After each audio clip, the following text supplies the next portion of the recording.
Assalamualaikum warahmatullahi wabarakatuh.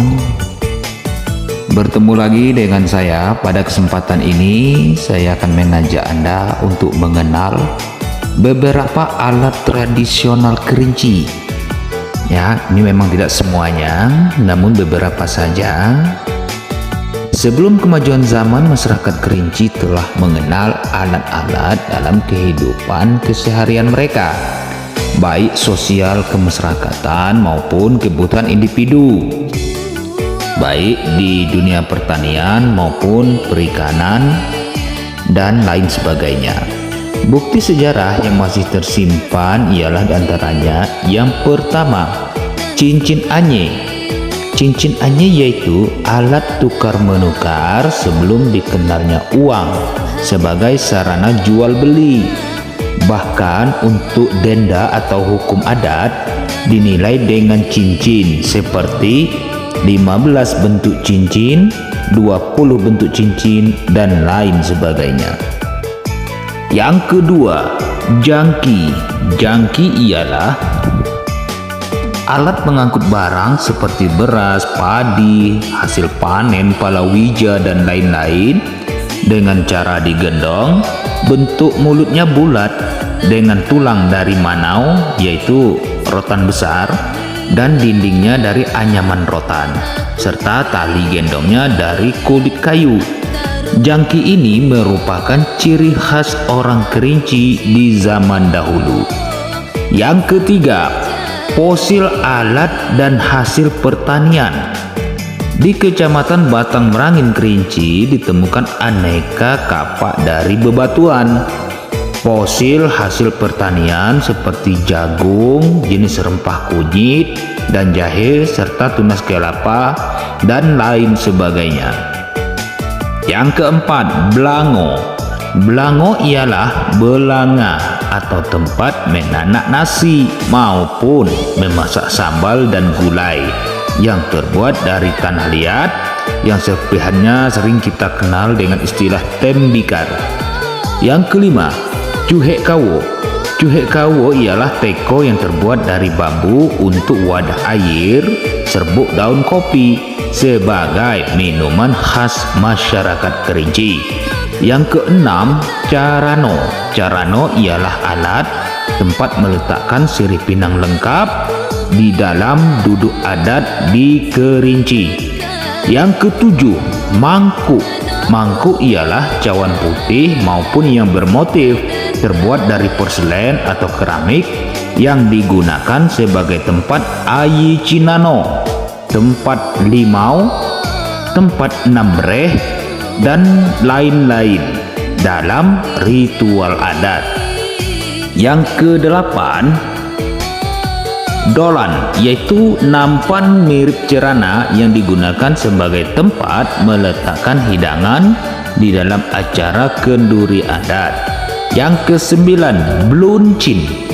Bluncin ialah tempat kapur sirih yang terbuat dari besi kuningan atau tembaga.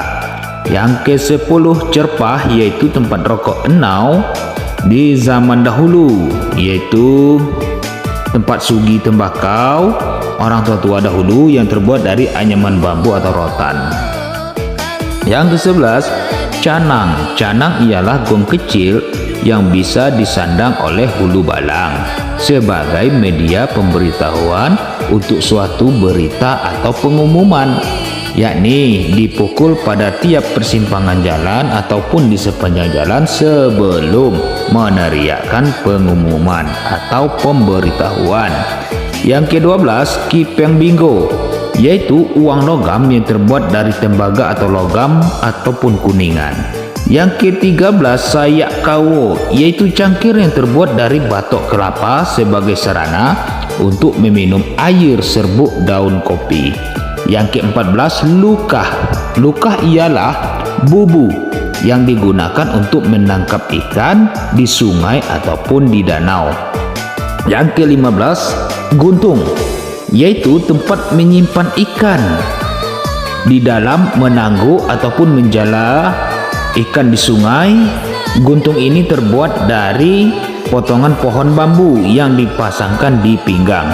Yang ke-16, katideng, yaitu alat yang terbuat dari anyaman bambu, digunakan untuk tempat penyimpanan sementara hasil panen kopi, cabai maupun palawija lainnya sebelum dikumpulkan pada tempat penampungannya.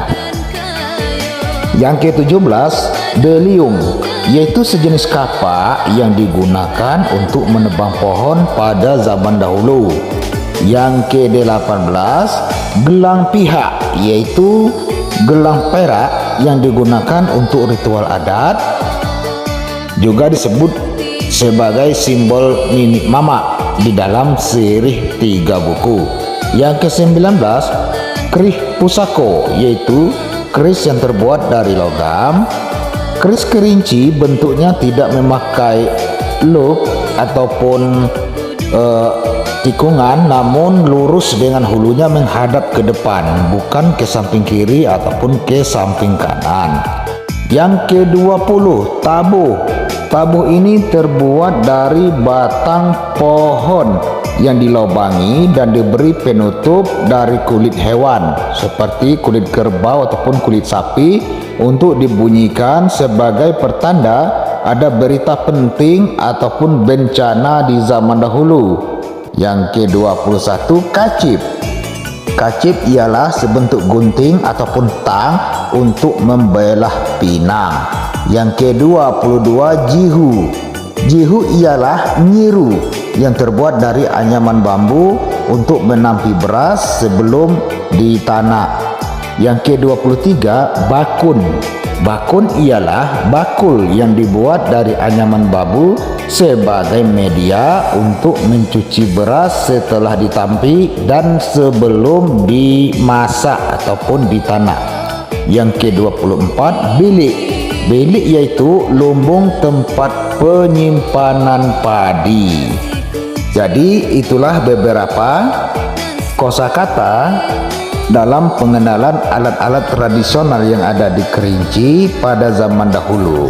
Dan masih banyak lagi alat-alat tradisional yang belum kami sebutkan satu persatu yang insya Allah akan kita uraikan pada episode berikutnya.